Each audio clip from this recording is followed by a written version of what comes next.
Mayroon ka bang alagang pusa sa inyong bahay? Alam mo bang bukod sa cute at maaamo nilang muka, ay higit pa rito ang pinaniniwalaang hatid nila? Sapagkat sa bawat sulok ng mundo, mula sa sinaunang Egypt hanggang sa mga bayan sa silangan at kanluran, ang pusa ay isang nilalang na nakakapukaw ng pagkamangha sa iba't ibang kultura at paniniwala. Sa kanilang matay tila nasasalamin ang lihim ng sansinukob, at sa kanilang kilos ay tila may nakatagong karunungan na hindi maunawaan ng tao. Sa kabila ng kanilang tahimik na kilos, sila ay itinuturing na mga tagapagbantay ng espiritual na mundo na may dalang mahiwagang kapangyarihan na bumabalot sa kanilang kwento sa kasaysayan. Kaya naman sa videong ito ay ating pag-uusapan ang 5 kapangyarihan ng pusa na dulot sa tahanan. Kaya't, simulan na natin. Ngunit bago yan, kung bago ka pa lang dito sa ating channel at interesado ka sa ganitong mga content na tumatalakay sa siyensya, discovery, conspiracy, kakaibang pangyayari, katatakutan at iba pa, ay pakipindot mo na din ang subscribe at bell button para lagi kang updated sa mga bagong uploads ko. Maraming salamat po. Number 5. Proteksyon laban sa masasamang espiritu at negatibong enerhiya. Sa maraming kultura, ang mga pusa ay tinuturing na tagapagtaboy ng masasamang espiritu o negatibong enerhiya. Sa sinaunang Ehipto, ang mga pusa ay niuugnay kay Bastet, ang diyosa ng proteksyon, fertility at tahanan. Si Bastet ay may anyo ng isang babae na may ulo ng pusa at ang kanyang presensya ay sinasabing nagbibigay ng proteksyon laban sa mga masasamang espiritu at karamdaman. Ayon din sa Ancient Egypt, ang pusa ay hindi lamang alaga kundi sagradong tagapagbantay na nagtataboy ng masasamang puwersa tulad ng masasamang mata o evil eye. Sa Celtic mythology naman, ang mga pusa ay itinuturing na bantay laban sa mga masasamang nilalang mula sa otherworld. Samantala sa Japan, ang itim na pusa ay itinuturing na protektor laban sa mga masasamang nilalang sa gabi, kaya madalas silang ginagawang mga bantay o guardian sa mga templo upang bantayan ang mga sagradong lugar. Number 4. Tagapagdala ng swerte o buenas. Ang pusa ay isang simbolo ng swerte sa iba't ibang bahagi ng mundo. Sa Japan, ang maneki neko o waving cat ay isa sa mga pinakakilalang simbolo ng kasaganahan. Ang iba't ibang kulay ng maneki neko ay may kanya-kanyang kahulugan. Ang puti ay sumisimbolo ng dalisay na intensyon, ang ginto ay para sa kayamanan, at ang itim ay para sa proteksyon laban naman sa masasamang espiritu. Karaniwan itong inilalagay sa mga tindahan upang akitin ang mga customer at magdala ng magandang negosyo. Sa Thailand, ang korat na uri ng pusa ay itinuturing na sagradong hayop at simbolo ng kasaganahan. Sa kasalan, madalas itong iniaalay bilang regalo upang bigyan ng swerte ang bagong mag-asawa. Samantala sa Russia, naniniwala ang mga tao na kapag ang pusa ang unang pumasok sa bagong bahay, ito'y magdadala ng swerte at maayos na pamumuhay sa mga nakatira.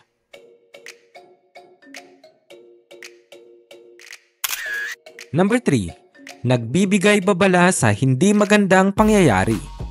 Ang heightened senses ng mga pusa ay nagbibigay daan upang maramdaman nila ang mga pagbabago sa enerhiya na hindi nakikita o nararamdaman nating mga tao. Sa India, naniniwala ang mga tao na ang mga pusa ay may kakayahang makakita ng mga espiritu o multo. Pinaniniwala ang di umano, kapag tumititig sila sa isang tiyak na direksyon na tila walang tao, ito'y maaaring senyales ng presensya ng mga espiritual na nilalang. Kaya naman next time na mapansin mong nakatitig ang pusa mo sa isang sulok, ay marahil mayroon siyang nakikita o nararamdamang hindi kita ng ating pangkaraniwang paningin. Sa Japan, ang pusa ay itinuturing na isang tagapagbabala ng panganib. Naniniwala sila na ang kakaibang kilos ng pusa tulad ng biglaang pagiging balisa ay maaaring pahiwatig ng paparating na sakuna tulad ng lindol o bagyo. Sa China naman, ang pusa ay niuugnay sa feng shui kung saan ang kanilang kilos ay pinaniniwalaang nagsasalamin ng balanse o kawalan ng balanse ng enerhiya sa isang lugar. Number 2. Koneksyon sa espiritual na mundo. Ang pusa ay madalas na iniuugnay sa espiritual na mundo, hindi lamang tagapagbantay kundi bilang tagapaglakbay sa pagitan ng pisikal at espiritual na dimensyon. Sa sinaunang Ehipto, sila ay sinasamba dahil sa kanilang kakayahang panatilihing ligtas ang mga templo at imbakan ng pagkain mula sa mga daga at ahas. Ngunit higit pa rito, pinaniniwalaan na ang mga pusa ay may koneksyon sa mga Diyos. Ang pagkakaroon ng pusa sa templo ay simbolo ng biyaya ng mga Diyos at ang kanilang presensya ay nag-aanyaya ng proteksyon at kasaganahan. Sa Norse mythology, ang pusa ay naiuugnay kay Freya, ang diyosa ng pag-ibig, fertility at kagandahan. Ang kanyang karwaheng hinihila ng mga higanteng pusa ay simbolo ng kapangyarihan at koneksyon sa natural na mundo. Sa kasaysayan ng witchcraft sa kanluran, ang mga pusa, lalo na ang mga itim, ay naiuugnay sa mahika. Pinaniniwalaang sila'y hindi lamang tagapagbantay, kundi tulay sa espiritual na mundo na ginagamit sa mga ritual upang makipag-ugnayan sa mga nilalang sa kabilang dimensyon.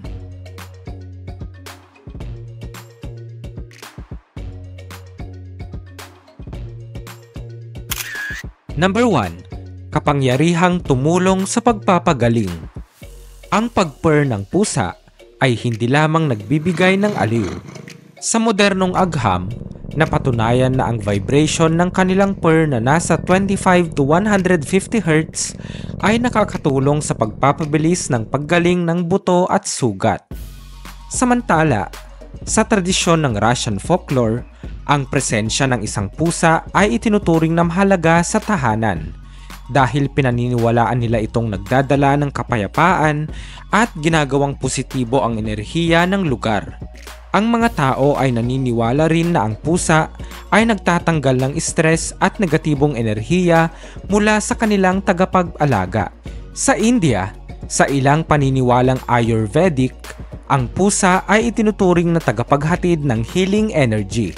Kapag ang isang tao ay may karamdaman, pinaniniwalaan na ang pag-upo ng pusa malapit sa may sakit ay tumutulong sa pag-absorb ng negatibong enerhiya na nagdudulot ng sakit. Sa Africa naman, sa ilang tradisyong pangtribo, ang pusa ay ginagamit sa mga ritual ng pagpapagaling. Naniniwala ang mga shamans na ang kanilang presensya ay nagpapalakas ng espiritual na enerhiya ng pasyente na tumutulong upang mapabilis ang paggaling. Ang mga pusa ay higit pa sa simpleng alagang hayop. Sila'y simbolo ng swerte, proteksyon at koneksyon sa espiritual na mundo. Sa kanilang tahimik na kilos at kakaibang enerhiya, sila'y nagiging bahagi ng mga alamat, tradisyon at paniniwala na nagpapatibay ng kanilang mahiwagang papel sa kasaysayan nating mga tao. Mula sa kanilang pagpurr na nagdadala ng kagalingan, hanggang sa kanilang presensya na nagtataboy ng negatibong enerhiya, ang mga pusa ay tunay na natatangi at kapaki-pakinabang sa buhay ng tao. Ikaw kaibigan, mayroon ka bang alagang pusa sa inyong bahay? I-comment mo naman sa baba para malaman namin. Muli, this is Bright Owl PH and see you on my next video. Peace out.